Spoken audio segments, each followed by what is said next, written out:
Good evening. I'm Mary Kelly, a member of the Dubuque League of Women Voters.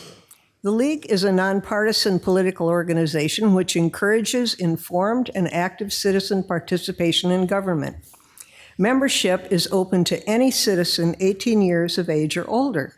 We'd like to thank the city primary candidates for their participation this evening and for their gift to Dubuque by being candidates for public office.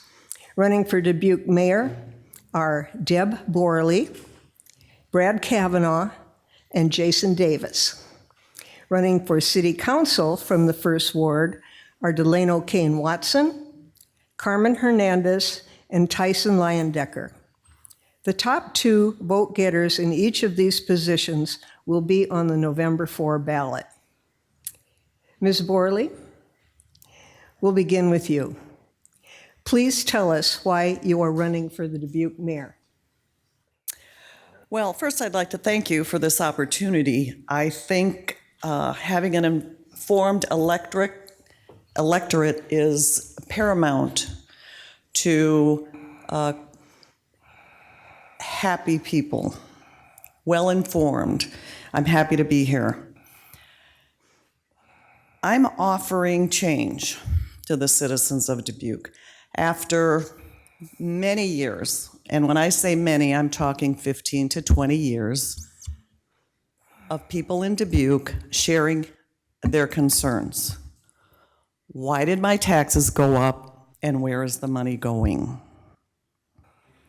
I will bring the city back to basics. Police, fire, water, sewer, infrastructure, health, and parks. Those are services that all citizens benefit from. I will bring honesty, integrity, accountability, and information. You'll get tired of hearing from me. That's how I feel about this. I also take spending other people's money extremely serious. You will not find a more conservative. Thank you, Ms. Borley. Mr. Kavanaugh. Well, thank you very much, and thanks to the League of Women Voters and for everybody for being here tonight. It's not often that we get a standing room only situation in this room, so I'm very excited to see this many people who are excited to be here and excited to hear from everybody who's here and running today. So, you know, I've said it before and I'll say it a bunch of times. I've never been more excited to be a Dubuquer than I am right now. It's a really, really exciting time in this community. There are so many good things happening. The city government is a part of it. A lot of other private organizations are a part of it. Our county government, we have collaboration across the board. We're doing so many great things together, and it's just a really exciting time. If you look at all the different things that are happening in the next 5 years and then think out to the next 10 and 20 years, what you see is progress in the way that I think a lot of Dubuquers are incredibly excited about, and that's what I'm hearing from people. And I love being a part of it. I love playing this role that I get to play, to be able to speak for people, to be the voice of Dubuque in this way, and really talk about the great things that we're doing, not just here, but all over the place. I mean, people are impressed with what is happening in Dubuque, and I definitely think that I have the skills and the capability to continue to play that role, and would be honored to serve as your mayor for another 4 years. Thank you. Mr. Davis. Yes, thank you, first of all, to the League of Women Voters for having us all here, for all of you in-house tonight, and then for those that are maybe at home listening in or watching us. Like you said, I'm Jason Davis. What I'll bring to the office of mayor is grounded in how I was raised here in Dubuque. Having meals at our kitchen table, you know, with my family and my dad. My dad was a proud union laborer, taught me grit, hard work, and the importance of putting people first. That's what I've carried into my campaign, listening to our neighbors, our city workers, and our small business owners about what they need to be successful. The future of Dubuque is built through our everyday conversations, out at school functions, on manufacturing floor shops, at parks, grocery stores, in the places where real life happens. That's where the best ideas take root. And that's the Dubuque that I grew up in, and that's the Dubuque that I believe in. I'm running for mayor to bring that kind of leadership to City Hall, leadership that's rooted in real conversations to get real results. Thank you. Mr. Kane Watson? Good evening. My name is Delano Kane Watson. I want to say thank you to the League of Women Voters for hosting the discussion, my fellow candidates, Carmen and Tyson, and the mayoral candidate as well, and especially our voters for showing up, because your presence shows us that these local elections matter. So at the age of 24, I would be the youngest council member, at least to my knowledge, in Dubuque's history. And so many people say that I'm too young. If I'm not too young to pay taxes, then I'm damn sure not too young to lead this city. And let's be honest, we've got people on the city council who's been here longer than I've been potty trained. And if I'm too young, then some folks have been here for far too long. I'm a graduate of the University of Dubuque with honors, and I'm currently pursuing my master's degree in public administration. I also advocate for public health. I'm a case manager, and I connect patients living with HIV to the care that they need as a case manager, and serving the city as an advanced yoga instructor. I sit on 2 HIV oversight boards with the Iowa Department of Health and Human Services, and I serve on the board for Mindful Minutes for Schools. So to that I say, I'm more than ready to lead. And Mayor Kavanaugh and the council continue to claim that Dubuque is experiencing a renaissance. Yes, we're not where we were 20 years ago, but I'm not calling it a renaissance. If Dubuque is truly experiencing a renaissance, then affordable housing and taxes would have already been addressed with action and not the city council's empty promises. And let me just say this, if I see one clown, then I know I'm watching a circus. And I'm ready to be the ringmaster that brings everything together for the people of Ward 1 and the city of Dubuque. Thank you. Thank you. Ms. Hernandez? Good evening. I'd like to join the chorus of candidates here who are thanking the League for hosting this candidate forum. My name is Carmen Hernandez, and I am running for Dubuque City Council because I want to give back to the city that has afforded me so very much. A job that I loved, teaching history at Northeast Iowa Community College, a safe city in which to raise my children, a beautiful backdrop for many and varied sporting, entertainment, and arts events. Dubuque can be even better. Our workforce needs affordable housing, and families need safe neighborhoods. Access to affordable childcare ensures that parents are able to work not just to meet their needs, but to thrive. Forever chemicals, PFAS, were recently detected in Dubuque's drinking water at unsafe levels. These man-made toxic chemicals are linked to cancer and other severe health complications. Citizens have a right to safe, clean drinking water. I will work to find ways to resolve these and other challenges through implementing transparent and sound budgeting, by fostering public-private partnerships, by building the bridge to a more dynamic, healthy, and safe community so that Dubuque shines as the masterpiece on the Mississippi. Thank you. Mr. Landecker? Yes. Hello, everyone. I am Tyson Leindecker. I'm running for City Council Ward 1. And I'd like to join the fellow candidates up here in thanking the League of Women's Voters for hosting this evening tonight. I am running for Dubuque City Council Ward 1 as I see it as the biggest opportunity for me to give back to the wonderful community with my time, talent, and treasures. My wife and I moved here from originally from Albuquerque, New Mexico 8 years ago, and our 3 children have all been born here. I like to call them Dubuquers, even though I know by some that's not quite the definition, but they will always be Dubuquers, and this will always be home to them. We quickly found out after moving to Dubuque that it's full of people who care, work hard, look out for each other, and who want to see our city succeed. The choices we make today, they will shape the city our children and grandchildren inherit tomorrow. My priorities will focus on growing wisely with expanding our tax base, smart growth, innovation, and local investments, building with purpose, planning with cost-effective, sustainable infrastructure, connecting every neighborhood, protecting and serving, supporting public safety, reinvesting in neighborhoods.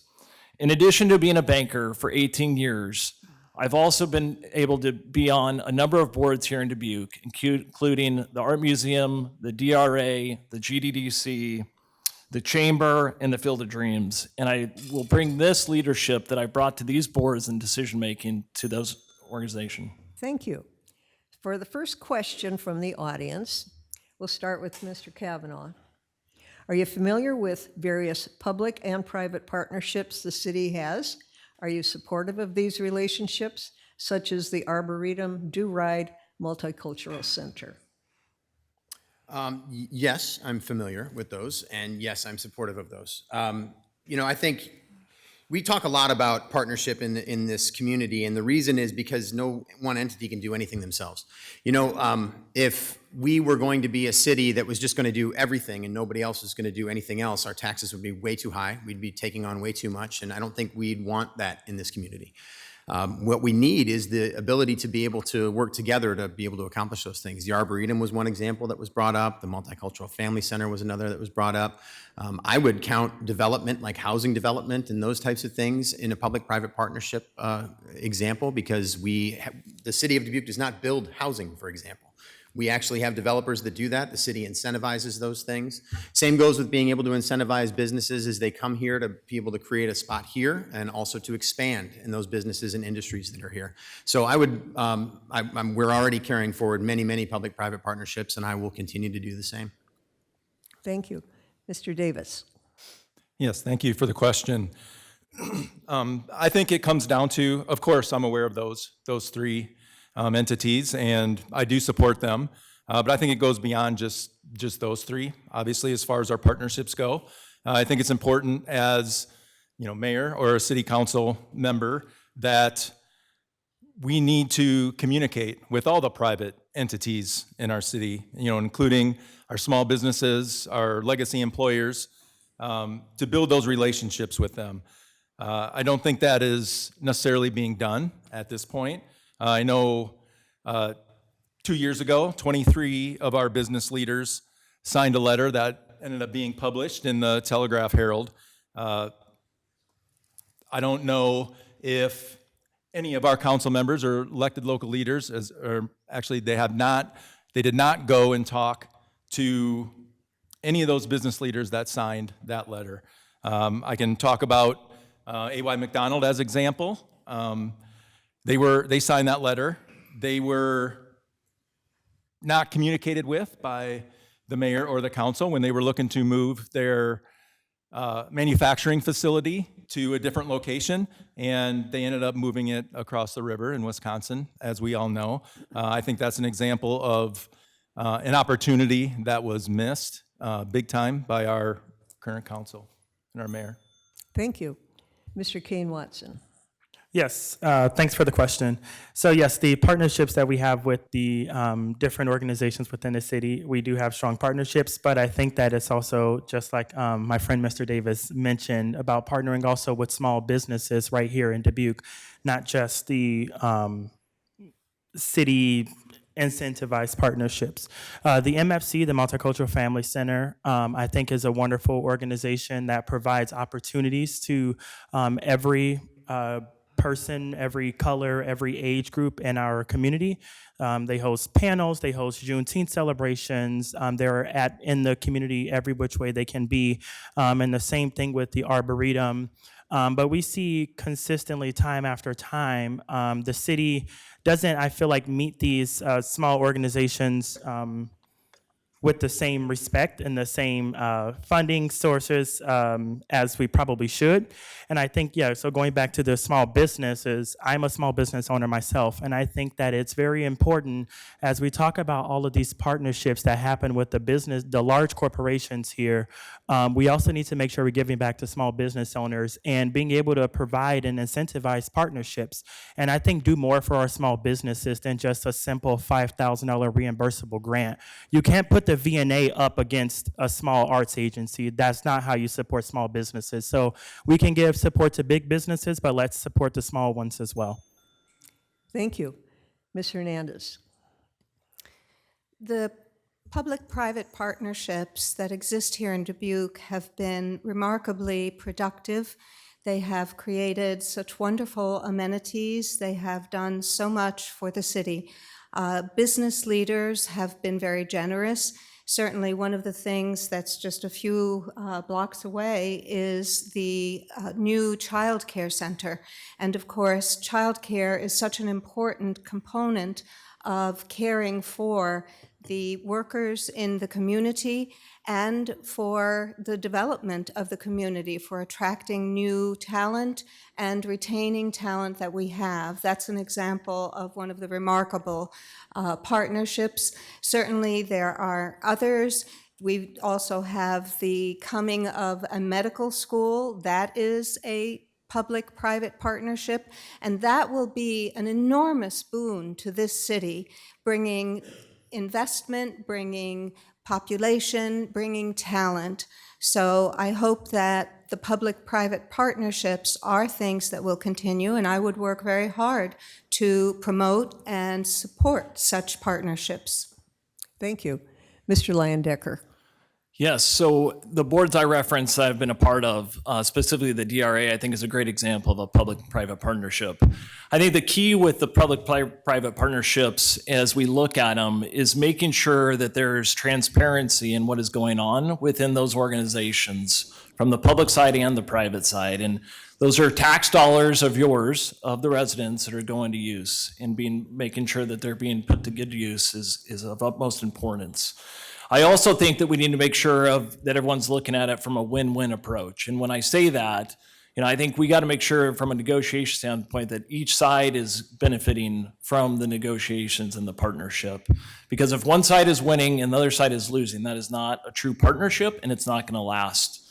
And so it's important that we keep our perspective on those items as we move forward. And if elected to city council, I'll ensure that I bring that transparency to the council and to the citizens. Thank you. And Ms. Borley. I agree with Mr. Leyendecker. Private-public partnerships are important to keep things happening, if you will, in the city. We need input from everyone in order to provide services and be responsible for tax dollars spent. We don't need to duplicate services, and I'm seeing that with some of the programs in the city. I worked public health for 9 years. There are many services available for low income, the disadvantaged, and I don't think we need to duplicate those services at City Hall. We need to be very responsible with spending tax dollars. We need to be transparent so that everyone knows where those dollars are being spent.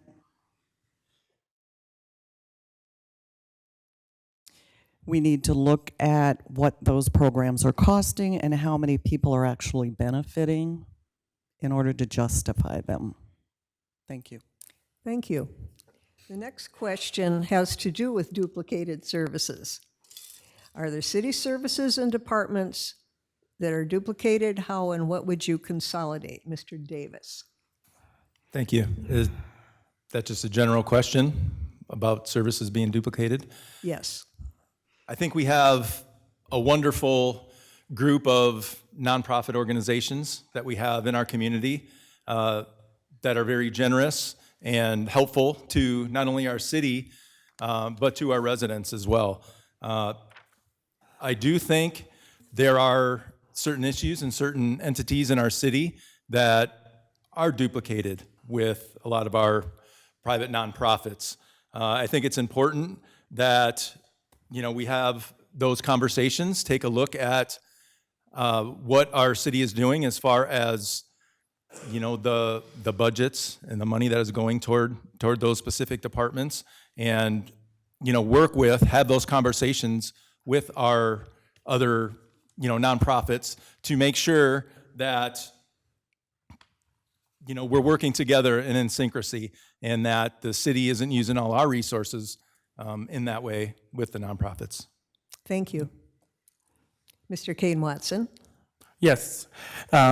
So to echo what everyone else has already said about the duplication of services in our city. We do have, strong partnerships in terms of with nonprofit organizations, et cetera. But yes, there are some areas that I feel like we can make some change. For example, not exactly sure what the city decided to change the names to, but our director of community, our Office of Community Impact, and also Shared Prosperity. Those are, I think, an example of duplicate services that can honestly be combined into one department. That would be one area. And I'm not fond of getting anyone out of their jobs. I think there's a way we can save money.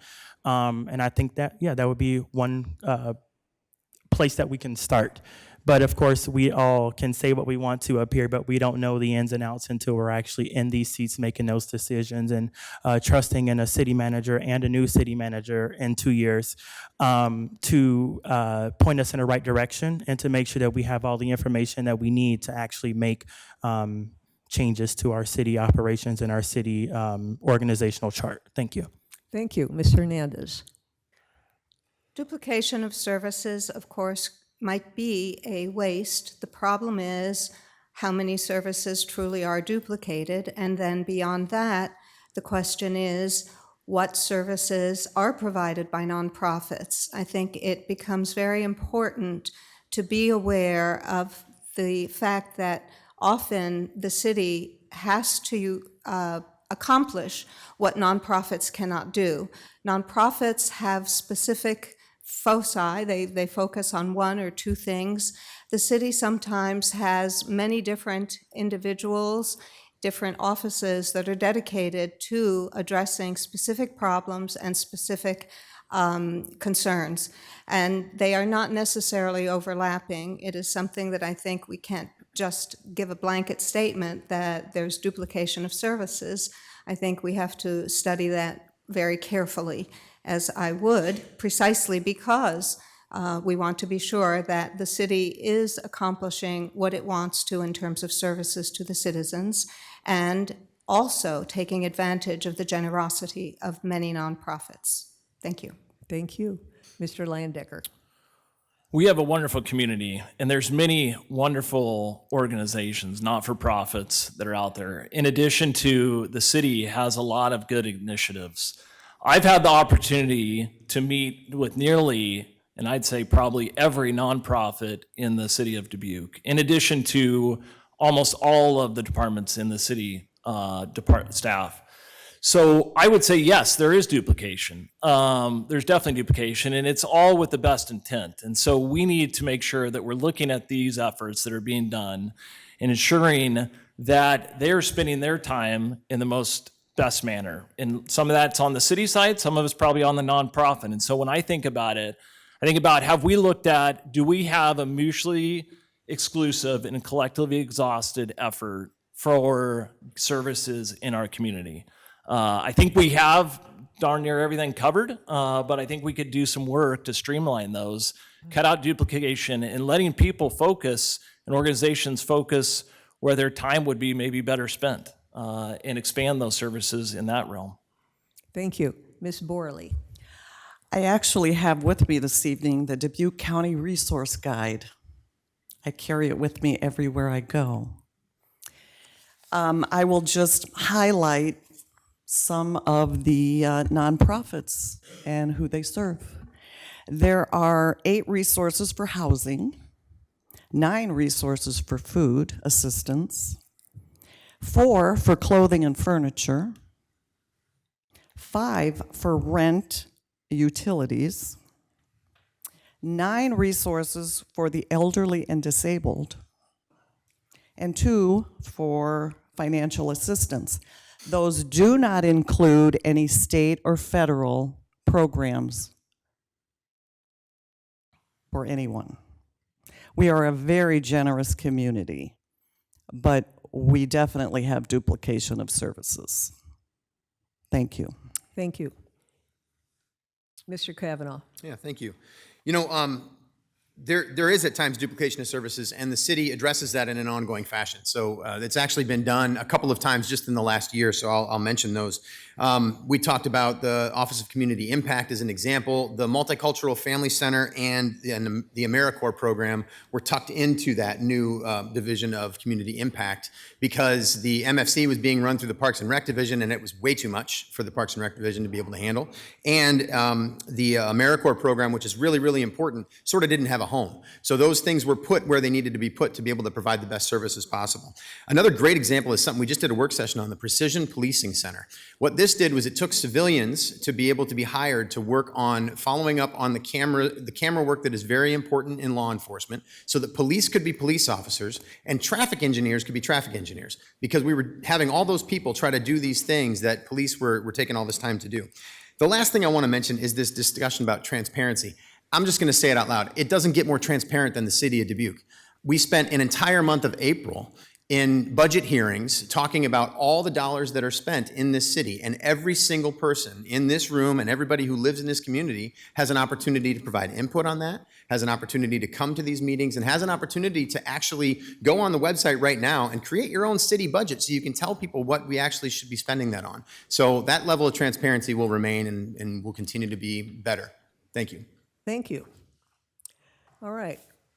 What are your thoughts about corporations coming into Dubuque and buying mobile home parks? How would you protect the residents of these parks from becoming homeless? Mr. Kane Watson. Thank you for the question. I think that, and I've heard from several constituents as I have been outdoor knocking and hearing from my Ward 1 residents and residents all around the city and also county of Dubuque, that this is a huge issue. We can continue to have this conversation about developers versus taxpayers all we want until we actually start holding the city accountable for holding these corporations accountable as well. Let's keep our dollars right here in Dubuque as much as we can. Let's tap into the resources. If all of us are sitting up here saying that we have nonprofit partnerships and private-public partnerships, let's really tap into those, and let's start right here in Dubuque first. Even if it's cheaper to go outside of the city of Dubuque, I've heard time and time again, especially from mobile home park residents, and I think there might be 2 or 3 in Ward 1 out in the Key West area, that this is a huge issue. When someone owns their trailer and then have to essentially pay rent to someone that doesn't even operate their business here in the city of Dubuque is an issue. If you want Dubuque dollars, your business should be here in Dubuque, and we should start here first. Thank you. Thank you. Mr. Hernandez. There's a disconnect between the property rights of people who own their homes in the mobile parks and then those who own the land on which these mobile homes are situated. This ability of different private concerns to come in and purchase this land. They are not members of the community. They are working to make profit. That's what businesses do. And the problem here, of course, is that it displaces or tests and taxes, not with taxation, but with rising costs, the ability of these folks to live in their own homes that they have worked very hard to attain. There's got to be ways to create solutions. Right now, the laws and the ability of these outside entities to come into these mobile home parks and buy up the land is not very well regulated and is rather unhampered. Therefore, it really stresses and eliminates the ability of these property owners to basically take care of their own property. Thank you. Thank you. Mr. Landecker. Yeah, so we are not alone in this trend that's going on across what we're seeing in Dubuque and going on across the United States, quite honestly. I mean, from an investor standpoint, they see these as opportunities to come in, right? And so we need to make sure that one is we're talking to other communities and seeing what they're doing to protect our citizens, our residents here in these communities. We need to make sure that we're continuing to expand housing, right? And so the one opportunity that we've recently saw that came out of the ground was Union at the Marina. And when we talk about that project, we need to make sure is that we're using our land and our resources wisely, and that we have a full thought out plan for what that's going to look like to expand opportunities for those individuals that maybe get misplaced or deplaced, and then also for incoming residents. And so I think with mindful planning and thoughtful planning, we can make sure that there's amenities in place, there's transportation, and at the end of the day, they might end up in a better location than where they started. And so I think if we have work to do there, but I think if working together, going back to the public-private partnerships, I think we can create that. Thank you. Ms. Borley? I actually remember when legislation was passed in the state of Iowa mandating that mobile homes be placed in parks and couldn't be placed on private lots inside the city. My mother resided in a mobile home her last 5 or 8 years. She actually had a conversation with Chuck Eisenhart about this and was told that there was very little that could be done about it. I haven't looked into detail. I'm not a lawyer. I don't know what the options are. It is definitely a problem. I think we need to investigate and see what we can do. That's all I can say on that subject. Thank you. Mr. Kavanaugh? Yeah, thank you. This is a state level issue. The state of Iowa needs to change the law. That's what needs to happen. They could do it today. And what has happened here in the city of Dubuque is that we've had some really good, motivated people, a lot of them living in parks that are being affected in this way, that are reaching out to us, reaching out to legislators, and reaching out to our federal legislators as well to say this needs to change. This could change at the state level. This could change at the federal level. One of the things that's really frustrating about this is there's very little that we can do as a city to make it so companies can't come in and exploit people in this way. I cannot even begin to tell you how frustrating that is when you're sitting here making these decisions and trying to help people and realizing that you are completely stuck because the levels above you refuse to help in the same way and refuse to change the laws. The state could actually make this so we can't exploit people by raising their rents too fast and those types of things. And there's a lot of different mechanisms on a state level. On the federal level, there was something called the price grant. And we actually applied for this price grant. And this price grant was going to be used to be able to hand over to the people who are living in the mobile home communities to be able to buy their own land. It's one of the tactics that's been used across the country, to be able to buy their own land so they are themselves the owners and are in a nonprofit situation to be able to own that land and be able to manage it themselves rather than have some out-of-state corporation that's trying to exploit them through ownership. Unfortunately, we did not get that grant, but those are the types of things that we would continue to try and do for sure. Thank you. Mr. Davis?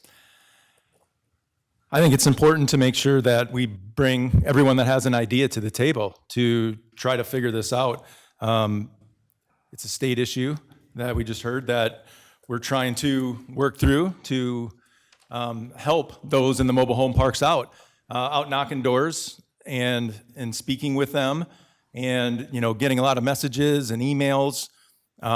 They're pretty desperate in those mobile home parks. And it's been going on for a little while. And I think, the more people that we can get together, the more ideas we can gather, the more pressure that we can put on state legislators to, make this better for our residents, the better. Thank you. All right. Would you, as council member or mayor, vote to support city funding for affordable housing in Dubuque? Ms. Hernandez? Yes. Thank you. Mr. Leyendecker? I do think we need affordable housing for our community. I think we need to make sure that we're doing it in a mindful manner, as I said in my answer, my last response to the question is making sure that there's the amenities that are going to be there located for these individuals, from food, grocery, transportation, and other recreational activities. And so, as I said earlier, we do have a lot of resources developed to us from a land standpoint. And so I think we can be mindful of how we do that. And making sure that we're setting those individuals up with all the resources that they need to be able to exceed and excel in our community. Thank you. Ms. Borley? We definitely need affordable housing. We have programs at the federal level that assist with rent assistance. Asking property owners to pay for rent for others doesn't seem right to me. I know many young families who are raising children. They're in my neighborhood. I have people retired in my neighborhood. Asking them to pay more in taxes for housing for others doesn't sit with me.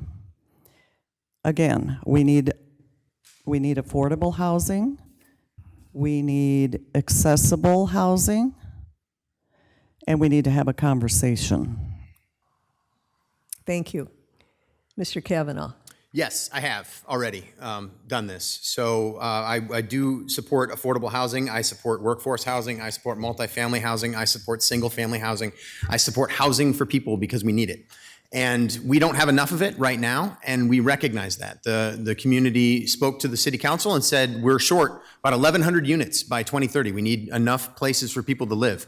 That means people here who are already Dubuquers, by the way, you're a Dubuquer right when you move here, by the way. I just want to make sure that's clear to everybody, that you're already Dubuquers, you need housing. Plus, we need new people who want to move here and call Dubuque home. We need housing for them too. We heard from our businesses that they needed places for their people to live. They couldn't hire people to come and work here because they couldn't find places to live that were affordable for them.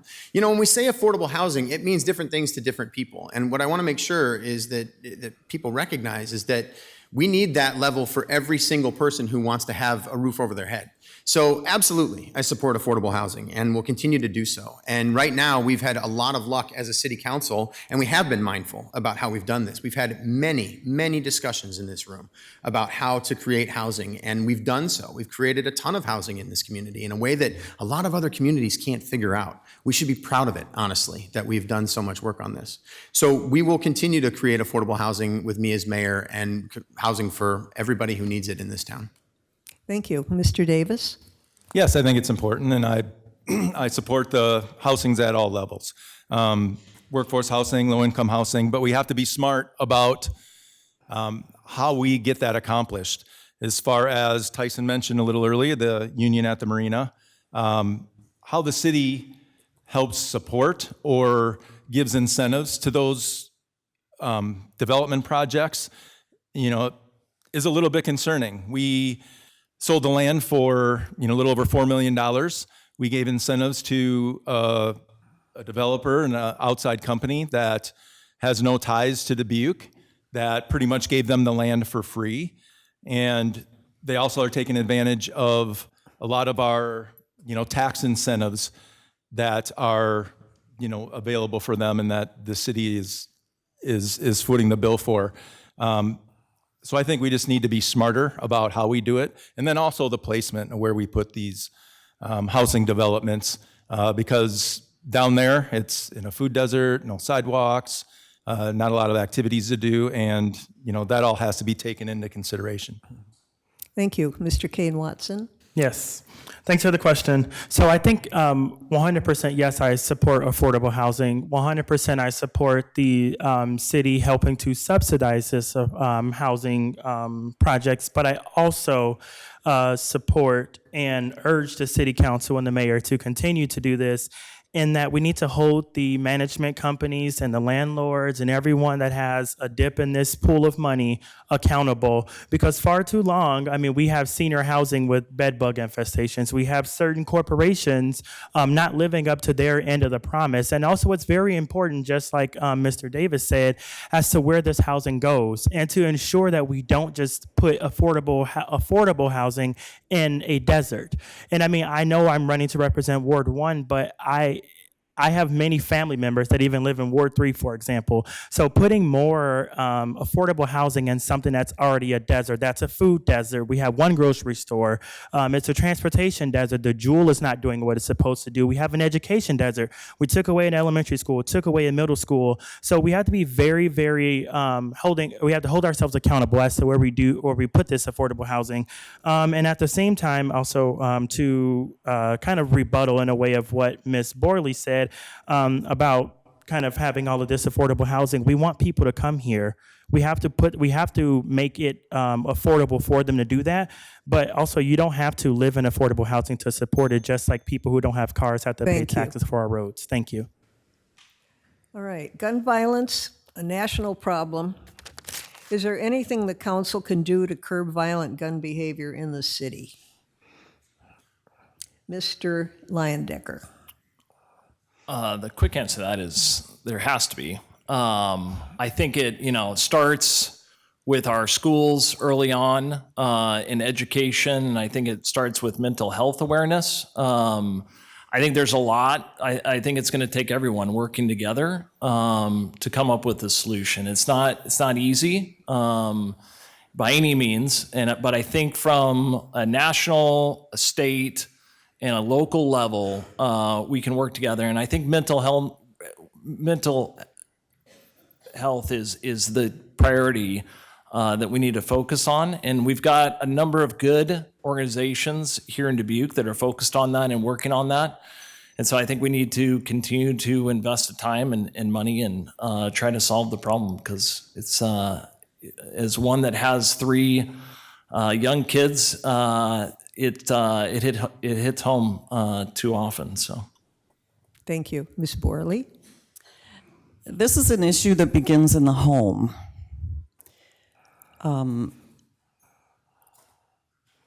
We need to help parents help their children. We need programs in the schools. I've worked in schools. I worked in the East Dubuque schools for 6 years. There are many issues for families. We need to offer some assistance to families so families can support their children, and schools can help support the children. It's going to take a group effort. We need all hands on deck. Thank you. Mr. Kavanaugh. Yeah, absolutely. We can do everything that we possibly can. So I want to start first with the idea of safety just in general. One of the things that this current city council has done, and I have helped to lead in my role as mayor, is a focus on public safety. And the police department has been one of our primary places to focus on this. And really what we've tried to create, and really at the police department's leadership, it's them leading this charge, is to be able to have a community policing effort. It's not just about policing, it's about policing with the community in connection with you.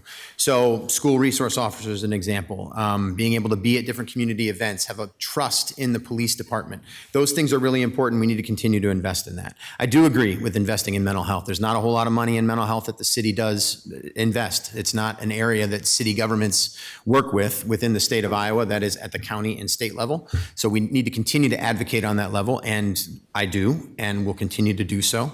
And the final thing is, I think a lot of this question is driven by what has happened recently. We need a level of civility in this country that we can start right here at home. How our leaders speak matters. How we talk about other people and to our community matters greatly. Our words carry a great deal of weight. We need to be the ones to be the example of that and that level of civility, and continue to carry that forward in Dubuque. Thank you. Mr. Davis? Yes, definitely. I think it's important for us to lean on our organizations that is part of their mission, and collaborate with city and those organizations to help, especially with the mental health side of things. The involvement that we need so that we can have these engagements, to make sure that our safety and our first responders in our neighborhoods, that we prioritize what we do as far as giving them the resources and giving them the opportunity to make a difference and make an effect on that. Thank you. Mr. Kane Watson. Yes, so I think there are a number of things that the city of Dubuque could be doing and actually are already doing, echoing what Mayor Brad Kavanaugh said about supporting mental health support as much as we can from the city standpoint. And as Mayor Kavanaugh said, we're kind of locked at a certain level with the county and state not doing their part, but I think also as a city and as community members holding these entities accountable. I think also holding our police and our judicial system accountable for their decisions and making sure that we push to the citizens of Dubuque how important it is. Like the same judges that are ruling over gun cases right here in Dubuque are up for election, and so we have the chance to make sure that we hold them accountable, at least in that sense. And also to echo off of Mayor Kavanaugh's statement about school resource and community resource officers and community policing. I think we need more of that. We need more social workers. We need more support starting right here at home. And being someone that's from the south side of Chicago, we can't just sit here and say that it starts at home. We can't hold the kids accountable for things that their parents put them through. And I come from a background just like that. We can say all we want to about holding our police accountable, but we also need to hold our city accountable and our judicial system as well. Thanks. Thank you. Ms. Hernandez. I'm hearing a great deal about mental health and the concern that mental health is one of the primary matters that needs to be addressed. And of course, who would not want to address mental health? But it is precisely because there is inadequate recognition of the availability of firearms to people who, in fact, have no business near a firearm. There is inadequate mental health service, and this is something that is in the city. It is certainly in our state. Our state is very inadequate in the mental health services that it has. The discipline of psychiatry is very underrepresented. It is one of the great challenges of this state. And I think that to say, for example, that it begins in the home, well, sure. But in the end, there are people who have access to firearms, and very powerful firearms, and very lethal firearms, who then use them in ways that obviously murder. And I think that this is something that always needs attention. There's no reason that the city cannot take measures to publicize and recognize the need for that public safety. Thank you. Ms. Borley, on one hand, we have 2 new large apartment complexes being built and Simmons Pet Food coming, and a giant new sewage lift station being built in Rockdale. How can we maintain growth and still fund our infrastructure? Well, we can stop spending money on things that we don't need. That would be a start. We can stop spending $1 million a year on the Five Flags Center, $1.1 million a year on the Grand River Convention Center, several million a year on the airport. We can start there. My plan is to focus on infrastructure, police, fire, water, sewer, parks, and health. When you focus on those things, they get taken care of. You don't push them to the side for bigger, grander projects. Thank you. Mr. Kavanaugh. Was the final part of the question, how can we keep paying for infrastructure? Is that the final part of the question there? How can we maintain growth and still fund the infrastructure? Okay, we're doing it right now. That's what we're doing.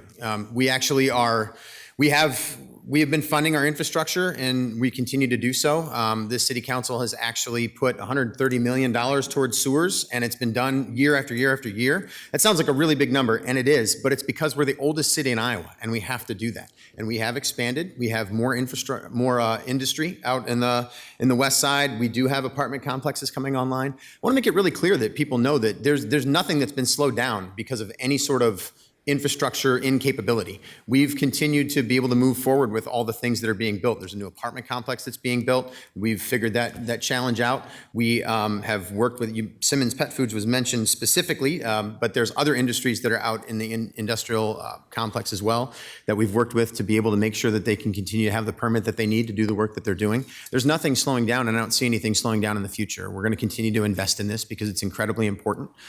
We've done so already, and I don't think we should have a problem doing it. We're also doing it, I do want to point out, with a debt load of around 30%. It's 34%. It's actually the 5th lowest in the state of Iowa. So we use debt very strategically to be able to do this and pay for this, along with budgeting with the lowest tax rate of any other major city in the state of Iowa. So I think we're doing it very responsibly. Thank you. Mr. Davis? To go to the transparency part of this situation with, Simmons, our lift station, we made a promise to our kids that they're going to have a better life than what we are going to have, and to grow up in this city and raise kids in this city. But why are we, still dumping sewage into the river? Why are we, it doesn't make any sense why we're still doing that. Why wasn't that addressed? I don't necessarily believe that none of the projects, any of the development projects were delayed. As I'm out talking with people, that isn't necessarily the case. I think, the council members knew a lot of these problems were happening and they didn't make it a priority, which has put it in the forefront of, how we move forward and how we can grow. Thank you. Mr. Kane Watson? Yes. So as we talk about bringing Simmons here and bringing more apartment complexes and apartment buildings, that also means a larger tax base. We have people actually going to work, so then the money turns around and goes back into the pool of money so that we can, as we talk about growth, we need to focus on the airport. We need to expand our operations there. When we talk about bringing Simmons here, that creates hundreds of jobs right here in Dubuque, and hopefully if the city does what we're supposed to do in supporting these workers in those jobs, and also the families that come into these apartments and the young people as well, then we have that higher tax base. But we have to be able to make Dubuque affordable for them to stay here and to have an opportunity here in Dubuque. And one thing that I always point back on is we talk about a renaissance happening. Some of the candidates up here will say, talk kind of negatively about the affordable housing. If we had housing in the first place, or if we had affordable housing, we wouldn't have to put up affordable housing. Thank you. Thank you. Mr. Hernandez? It seems that the infrastructure projects that the city has undertaken are in fact in response to the need for development, and with a view toward the future, because the lift station, for example, on Rockdale Road is designed to accommodate future need right now, partly current need, but expanding because there's future need. There's certainly an effort on the part of the city to promote the invitation of people to come to Dubuque, and we cannot get people coming to Dubuque without such infrastructure. So I think that's very important to recognize. And then such things as the airport, services that some see as wasteful, it becomes a very difficult challenge to invite businesses, to invite development when we do not provide the amenities that are in fact important to such entities. So hopefully the city has been doing relatively well in all of this. They've been forward-looking, and I think that I would work to continue with that. Thank you. Mr. Landecker? Yeah, thanks. So 2 of my top 3 priorities is growing wisely, which means smart growth and expanding our tax base, and building with purpose, which means sustainable infrastructure. We've known about these infrastructure problems for 20 years, and they've been in studies, countless, that we've received as a city. We have done little to react to those studies, and instead we have been found by our regulators for dumping wastewater into our waterways. You know, as a side note, it's unfortunate that our young children have to play softball at a softball field right next to a wastewater treatment plant. And unfortunately, when they come home, their hair stinks, has the stench of that wastewater treatment plant. That's not acceptable, and it's not okay for the residents of Dubuque. There is countless opportunity for us to talk about the past, which we should. We should understand what happened in the past, but I think we need to focus on how we're going to fix this problem so we don't end up where we are. And I think the solution is by focusing on smart growth, investing those tax base that's going to be increased, and funding the growth that we're going to need and that we're seeing that's on our horizon. Is we do have a lot of exciting things going on in Dubuque, from the Field of Dreams to expansion on Schmidt Island to some of the housing projects and Simmons Pet Food as well. So we have an opportunity in front of us. Thank you. Mr. Kavanaugh, what do you think is the right mix of commercial emphasis and people-oriented programs when the council assigns the city's budget? That's a very broad question. Yes, so, it is. You know, I guess I'll just answer it broadly then. I think, you know, you can't separate the two. I don't see a need to do that necessarily. I don't think I know I, as the mayor, don't have a desire to bring in some sort of commercial development that is going to be here just to make people's lives miserable. I think my goal is always to try and think about how can commercial development actually improve the lives of people who are living here, and then not just the lives of people who are living here now, but the 20 years ahead. You know, I've said recently that every decision that I make here is not just for me and the next week. I'm thinking mostly about my kids and my kids' grandkids and the people that I would like to see living here and wanting to call Dubuque home in the next generation. I mean, that's what the role of the mayor is and the city council is.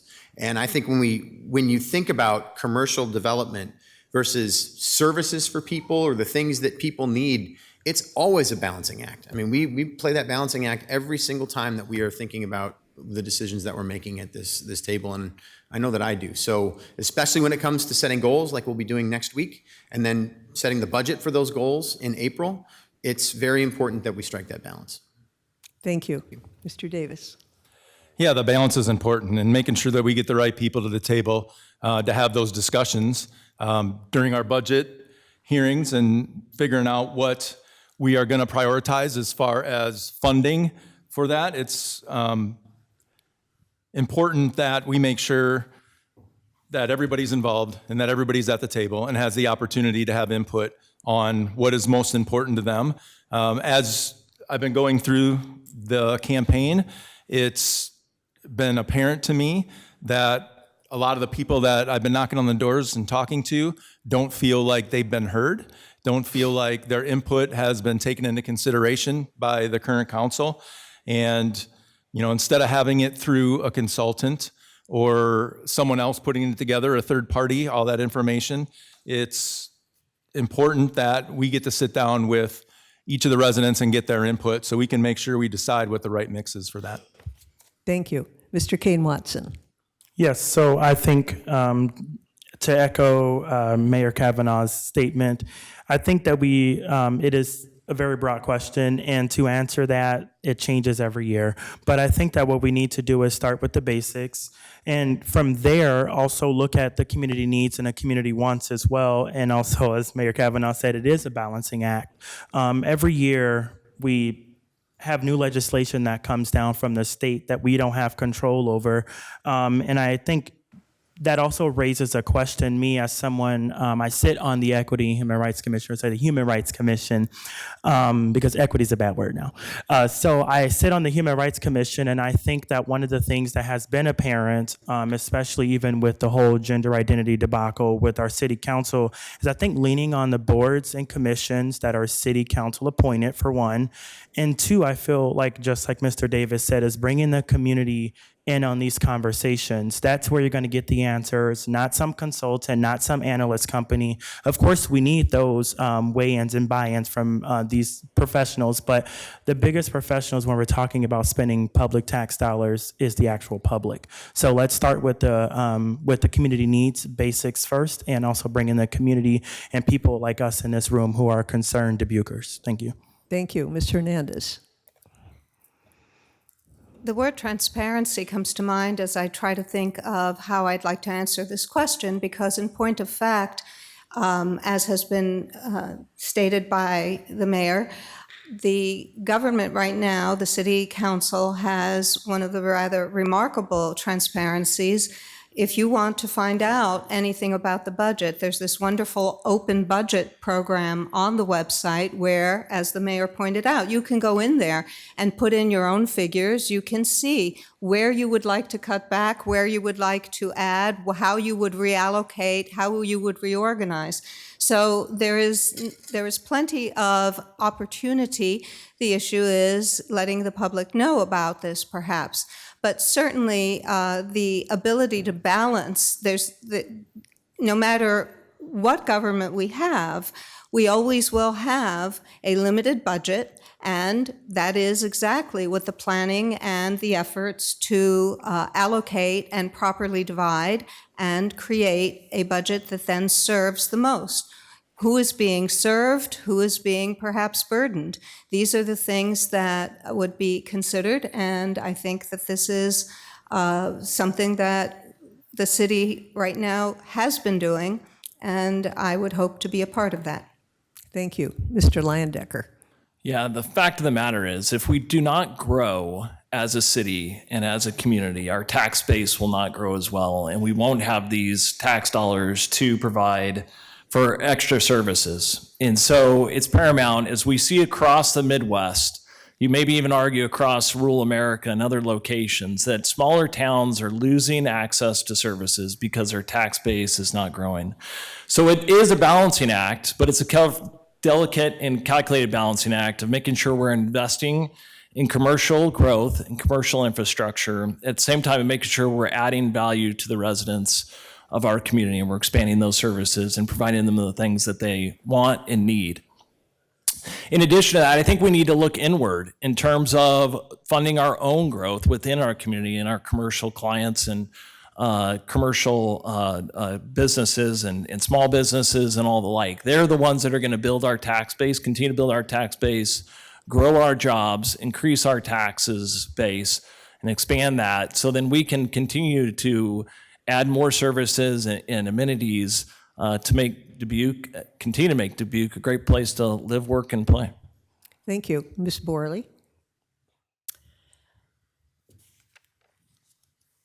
We need balance with public and private growth.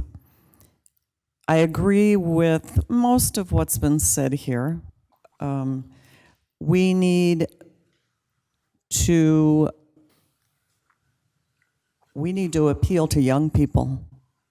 I hate to say it, but we are an aging population, and we need to put a focus on young people who want to stay here, either after high school or college, or who want to come here from other communities to grow with us. We need that balance with the public and private to grow that.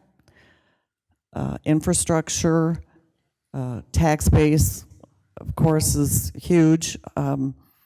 As a senior, I don't want my taxes to go up. I want young people to come in and be ready to go to work and buy a home to help support our city, our schools.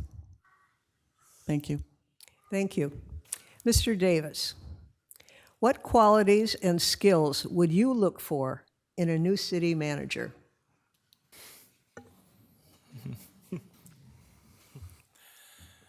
Thank you. That's a good question.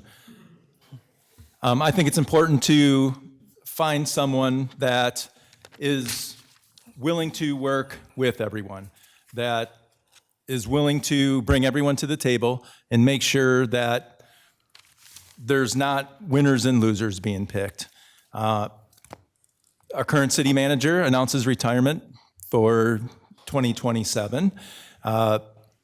And he's been here a long time, over 30 years. And, you know, in the 80s, growing up, there were a lot of issues. And when the current city manager came in, he did a good job moving us forward and getting us into the 90s and the 2000s where, Dubuque started making progress and things started making sense. So honestly, it's big shoes to fill for, the next city manager. And it's a big responsibility for the next council to have to hire the next city manager. Obviously, they're going to have experience. They're going to have to know Dubuque. It's unique. The landscape, oldest city in Iowa. And, it's going to take a lot of thought and reflection for the next council to make that decision. Thank you. Mr. Kane Watson. Yes. So to look forward to our next city council manager and who we select for that position, it is important to, have someone that, of course, has experience and also knows Dubuque. But I think it's also important to start local here as well. And being someone that's young, that's stepping into public administration and that's going to school for public administration, the amount of information that I'm learning, even just textbook-wise, is astronomical. So I think having someone that's from right here in Dubuque or in Iowa, knows Iowa, from Dubuque, I think is very important, because when we have someone coming from the outside, from a big city or from, somewhere that's not Dubuque, you bring, as many people say, they're all from Chicago. When we bring someone from outside that doesn't understand what Dubuque needs, that becomes an issue. And Dubuque already has a habit of going outside of here to bring other people in. And so I think we need to start right here. Thank you. Ms. Hernandez. Thank you. The first thing I think would be a record of accomplishment, because the city is, in fact, a city with its complications, and we would like for someone to arrive who has good experience and proven achievement. So that's one of the first things that I would look for. I think that the ability to communicate, the ability to coordinate would be important. And again, these are attributes and experience points that can be assessed by the record of the applicants. I'm not so sure that we can find this talent by narrowing the pool rather than expanding the pool. So I think that we have to be open to finding the appropriate fit. And that would be wonderful if it were local, but could be from anywhere very far away. So I think those are the things that I would look for. I would look for the ability to handle the enormous burden of the over 500 full-time employees, the $276+ million budget that, or budget of the city, and the ability, therefore, to coordinate a really challenging job. Thank you. Mr. Leyendecker. Yes, thanks. I do think this makes this election even more important than it was prior to the retirement announcement of Mike Van Milligan. And so it'll be paramount that we ensure that we have a good process to find and finding his successor. As one that came from the outside to Dubuque, because I mentioned earlier 8 years ago, I'm biased, but I think it's great, and great things can happen when people do come from the outside and bring new perspectives to the table. I think they have to do their job in getting themselves up to speed and researching and getting to know Dubuque and getting ingrained in the community. But I do think we can also look at what Mike Van Milligan has accomplished over his tenure, and he's done some marvelous things for our community. I'd argue that we should probably go back in the archive book and look at Mike Van Milligan and like his resume that he applied with, and go from there and maybe say, okay, what was Mike like when he came on board, and have that maybe as a starting point. I think that'd be a good, fun exercise. And but all seriousness, it is big shoes to fill. There's a lot of work to do. It's serious work. And the incoming council will have that on their plate to take care of. So, Thank you. Ms. Borley? Well, this is a very unique time. Current city manager's been in office for 32 years. He has done phenomenal things in Dubuque. There's no denying that. I remember back in the 80s when I think the T-shirt said, "Last one out, please turn out the lights." I see many faces here that were here at that time. So we need someone experienced in managing a budget and staff.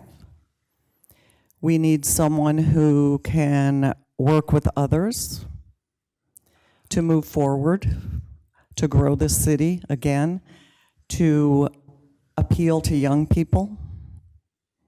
That's very important.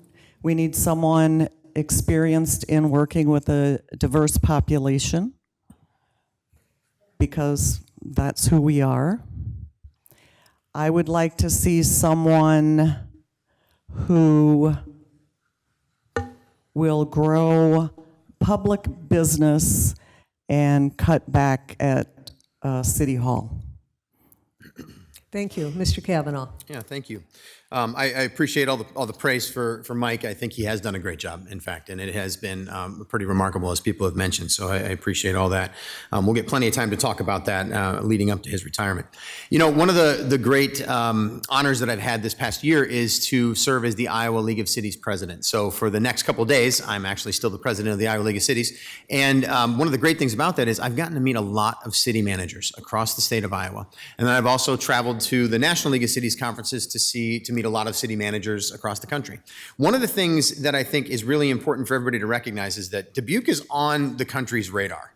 I mean, I am floored by the number of people who talk about Dubuque and know Dubuque and talk about the things we've done and recognize the stuff that Mike and the staff and the prior councils have pulled off. This will be a national search. It will be a big deal national search. We may very well find the candidate right here in town. There's a really high probability that that's the case, but there's an even higher probability that we are going to have hundreds, if not thousands, of people that are going to want this job. So it is a really important one. We are going to spend a lot of time doing it. It is something that the next council is going to have to take great care in considering. You know, we definitely need somebody with a record of success, as Ms. Hernandez mentioned. I do appreciate that statement. Somebody who knows management, somebody who knows finance, somebody who knows large organizations, and then also the public-private partnerships that have already been mentioned over and over again. I think all of these things are going to be very important. And we need somebody who knows how to reach out to the community, just like we have been doing for years and years. Thank you. This will be the final question from the audience. Thank you very much. Mr. Kane Watson? What kind of development would you like to see on Dubuque's riverfront, especially the south part? Yes, so I think that as we look to the southern part of our river here in Dubuque, and we already have expanded on the Southwest Arterial, which would be, of course, out in our part of town in Ward 1. I think that we do need to see development of more medical facilities, if possible, especially that could be, I would like to see some primary care providers, as well as dermatology is another specialty that we lack here in Dubuque with the consolidation of Grand River and Unity Point. Medical associates kind of being the sole provider, Crescent Community Health Center stepping up into that as well.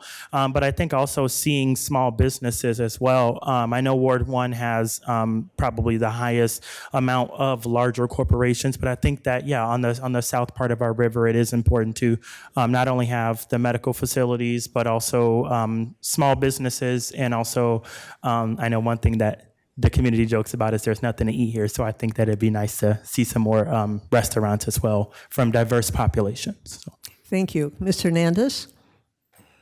Certainly, it's been a remarkable transformation to see the riverfront that has developed, and it would be wonderful to see that then farther or furthered to the south. Right now, you have a body of water, a pond that's rather polluted at Moss Park. Moss Park itself presents an opportunity for wonderful redevelopment or certainly cleanup, then having things along the river, extending the ability to have a walk along the riverfront, to be in a picturesque setting, I think would be a wonderful asset to the community. It would be a wonderful asset for promoting the city. Masterpiece on the Mississippi is what we call Dubuque, so tourism could be certainly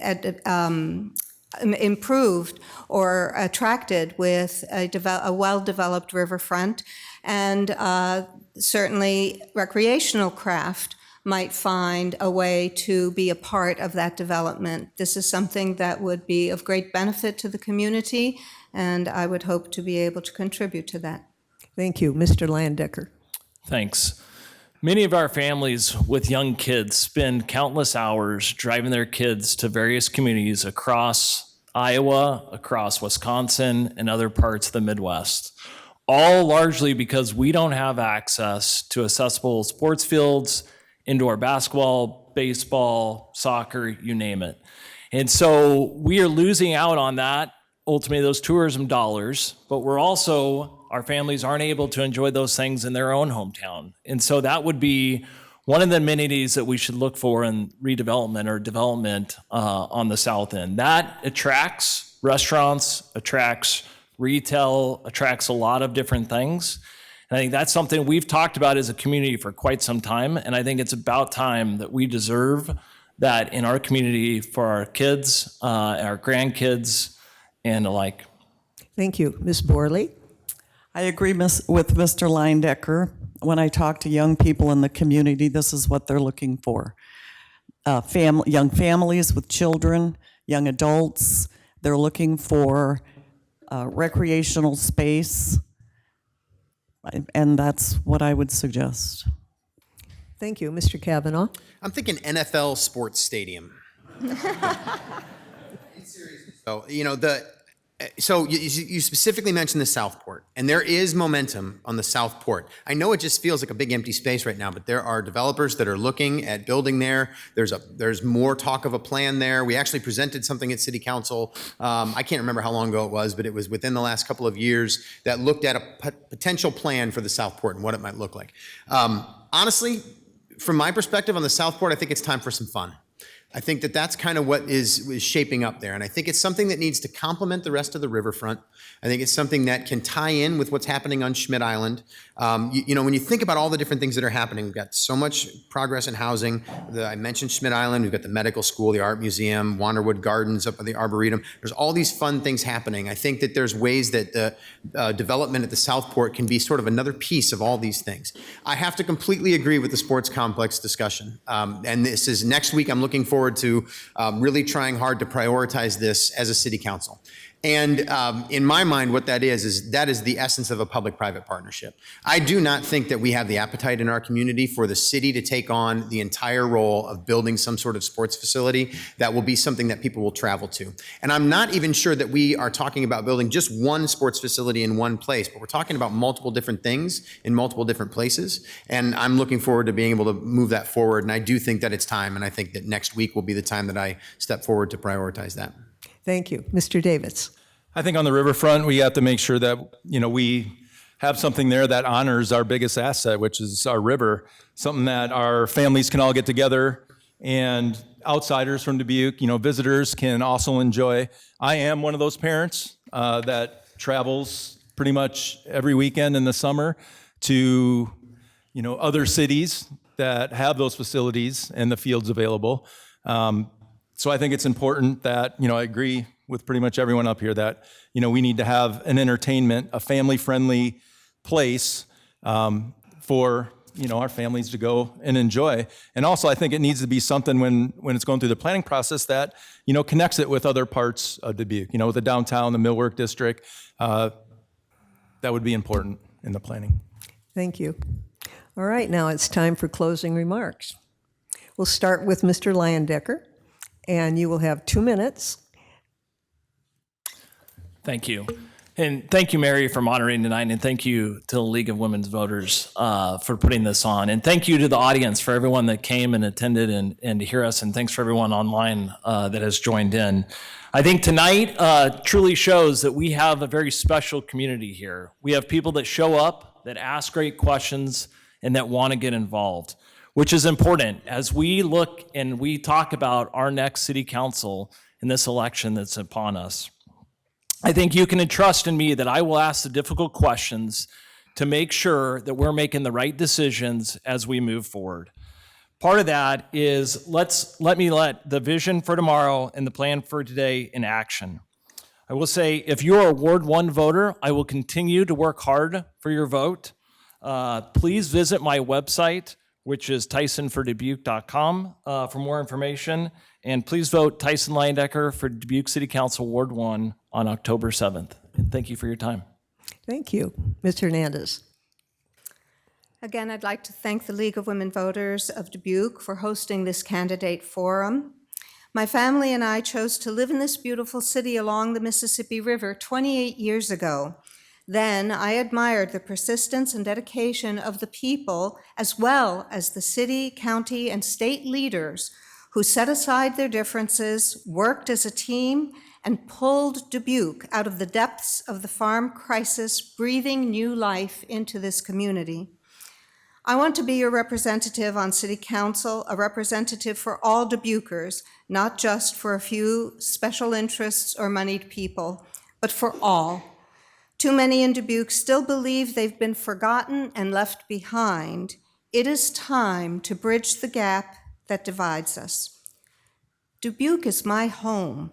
I still have a lot to learn, but as a teacher of history at the community college, a mother of 3 children, a grandmother of 2, I pledge to work for the common good, from affordable housing and childcare to better paying jobs, from clean drinking water, safe neighborhoods, increased recreational and cultural opportunities, to ensuring transparency in city government. The quality of life is what attracts and retains people who want to come, live here, work here, raise their families. It is what moves a community forward. Over the next 21 days, I hope to earn your support, your vote on October 7th. Your vote is your voice. Thank you to those of you who have attended this forum, as well as those who are watching at home, for making our democracy work. Thank you. Mr. Kane Watson. So as we reach the end of tonight's forum, I would just want to leave everyone with this. Dubuque leaders often say, we're living through this renaissance, but a true renaissance isn't built on recycled politics or leaders who've been in the same positions for 20 years. A genuine renaissance is built on courage, on compassion, and for sure on new ideas that truly move our people forward. I know that some, of course, have tried to define me by my own mistakes. I've owned them, I've learned from them, and I've grown. But this election is not about my past. It's really about all of our future, about Dubuque's future. The truth is, we have some of the same voices pointing fingers that have made worse mistakes while holding offices for decades. We should care less about old headlines and more about who can deliver our results today. I'm 24 years old. I'm not too young to lead. I'm young enough to bring new energy. I'm bold enough to challenge the status quo. And I'm grounded enough to listen to every voice. I've proven this as a public health advocate, as a business owner who started my business during COVID, as an advanced yoga instructor, and as a board member serving on both the Iowa Department of Health and Human Services and Mindful Minutes for Schools. So tonight, I don't ask you to believe in me. I ask you to believe in Dubuque's future. If we are truly ready for a renaissance, then it's time to prove it at the ballot box. So vote for me, Delano Kane Watson, in the October 7th primary and again on November 4th, so we can start writing the next chapter of Dubuque's story together. Thank you. Thank you. Mr. Davis.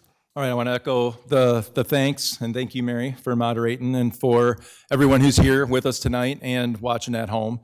I talked about my dad in the opening, and I'm going to close with, some of the lessons that my dad taught me.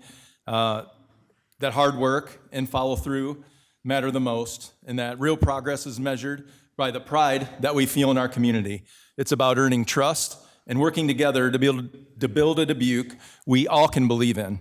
I'm asking for your support tonight, and I'm asking for your vote in the primary on October 7th. I promise to always show up, to listen, and to be the leader that stands with you. Bring everyone to the table and make sure we listen to the voices of our community. I'd be honored to earn your vote, and thank you so much for believing in our vision for Dubuque. Thank you. Mr. Kavanaugh. Yeah, thank you, Mary, and thank you to everyone at the League of Women Voters once again, and everybody for being here. I really love this town. Just the fact that so many people showed up for this primary forum speaks volumes about who we are in Dubuque. And I'll just say it has been the honor of my professional life to serve as your mayor these last 4 years, and it would be an incredible honor to continue in that role. I'm actually pretty confident that my record of the last 4 years as mayor with this city council speaks for itself. And I'm proud of that record. I'm proud of the results that we've had. I'm proud of the things we've been able to pull off, and I want to continue to do it. So I will continue to focus on public safety. It is the number one highest priority that I've had in this role, and I will continue to have that priority. It means police staffing, it means fire staffing, it means fire station locations. It means making sure that we invest in people and the things that they need who work in those departments. I want to continue to build on the legacy of Dubuque and what Dubuque has built for itself over these many generations. And that means things like a strong workforce, for both the city and for businesses. Talk about housing a lot tonight. I want to make sure that our roads are where they need to be, continuing to make sure that we have some of the safest roads in the community. Talk about what's underground. We talked a little bit about that infrastructure tonight, and then also what flies in the air. I think it's important that we continue to have those discussions about what that infrastructure means and what it means to build on our legacy. And finally, I want to bring out the best in Dubuque. That's what I want to do in this role. And that means making sure that we have a lot of fun things to do too. And that means making sure we take care of our parks, making sure we're having the strongest neighborhoods that we can, forming the strongest neighborhood associations that we can, having great recreational opportunities and great entertainment opportunities. This is a wonderful place. It's an absolutely wonderful place. And honestly, people love it here. I hear it all the time. Let's keep that going. And I'm looking forward to being able to do that. So I would be honored to earn your vote on October 7th. So thank you very much for coming tonight. Thank you. And Ms. Borley. Thank you all for being here. It's great to see the involvement. A priority of mine has been for years to get people involved whenever and wherever possible. It's too easy to sit back and complain when you don't get involved and put some skin in the game. So moving forward, I will continue to do that. I'm out talking with people regularly, prompting them to vote. Some have never voted before.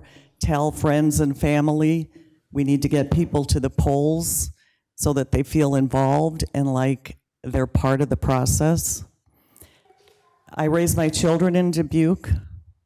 I have grandchildren being raised in Dubuque. So I have a vested interest in our future. I've been working for years, solving problems, both for individuals, directly and indirectly, for families. I'd like to continue to do that.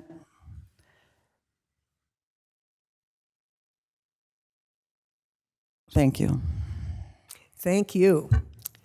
All right. The Dubuque League of Women Voters thanks the candidates for your participation.